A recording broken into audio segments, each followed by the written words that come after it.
রাজ্যের তৃণমূল সরকারের বেলাগাম দুর্নীতির জেরে চাকরি হারিয়েছেন রাজ্যের 26,000 শিক্ষক ও শিক্ষাকর্মী। চাকরিতে বহাল থাকতে নতুন করে পরীক্ষায় বসতে বাধ্য হচ্ছেন তাঁরা। ওই দুর্নীতিতে এখনো জেলবন্দি মমতা বন্দ্যোপাধ্যায় সরকারের প্রাক্তন শিক্ষামন্ত্রী তথা তৃণমূলের প্রাক্তন মহাসচিব পার্থ চট্টোপাধ্যায়। আদালতের নির্দেশে নতুন করে নিয়োগ প্রক্রিয়া শুরু করেছে এসএসসি, আর সেই নিয়োগ প্রক্রিয়ার স্বচ্ছতা নিয়েও প্রশ্ন উঠে গেল আদালতেই, যার জেরে সুপ্রিম কোর্টের চরম ভর্ৎসনার মুখে পড়ল এসএসসি। একই সঙ্গে পুরনো বিধি মেনেই নতুন এসএসসি পরীক্ষা নিতে হবে বলে স্পষ্ট করল আদালত।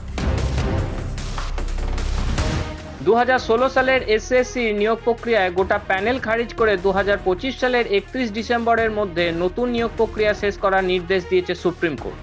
সুপ্রিম কোর্টের নির্দেশ মেনে পরীক্ষা আয়োজনে বাধ্য হয়েছে রাজ্য সরকার। মে মাসের শেষে নিয়োগ প্রক্রিয়া নিয়ে বিজ্ঞপ্তি জারি করে এসএসসি, আর সেই নিয়োগ প্রক্রিয়ায় শিক্ষক পদে যোগ্য বলে বিবেচিত হতে স্নাতকে 50% নম্বর থাকা বাধ্যতামূলক বলে জানানো হয়। এসএসসির এই বিধিকে চ্যালেঞ্জ করে হাইকোর্টের দ্বারস্থ হয়েছিলেন যোগ্য চাকরি প্রার্থীরা। তাদের দাবি ছিল 2016 সালের নিয়োগ বিধিতে যোগ্যতা মান ছিল স্নাতকে 45% নম্বর। সেই নিয়মেই নিতে হবে নতুন পরীক্ষা, নইলে বহু চাকরিহারা পরীক্ষায় বসতেই পারবেন না।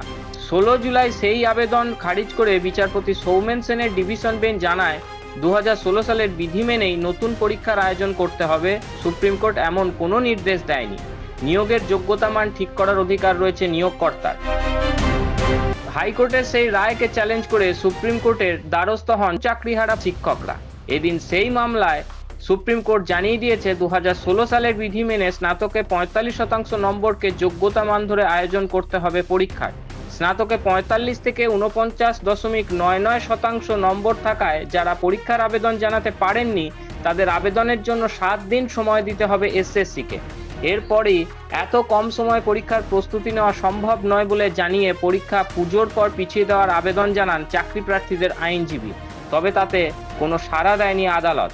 এদিন আদালতে যোগ্য চাকরিহারারা জানান আদালতের নির্দেশের পরেও চিহ্নিত অযোগ্যরা ফর্ম পূরণ করেছেন। এই অভিযোগ শুনে এসএসসিকে তীব্র ভর্ৎসনা করে আদালত। সুপ্রিম কোর্ট স্পষ্ট জানায় নিয়োগে স্বচ্ছতার স্বার্থে 2016 সালে নিয়োগ প্রক্রিয়া বাতিল করা হয়েছে। তারপরও নতুন নিয়োগ প্রক্রিয়া কেন একই ধরনের অভিযোগ উঠছে?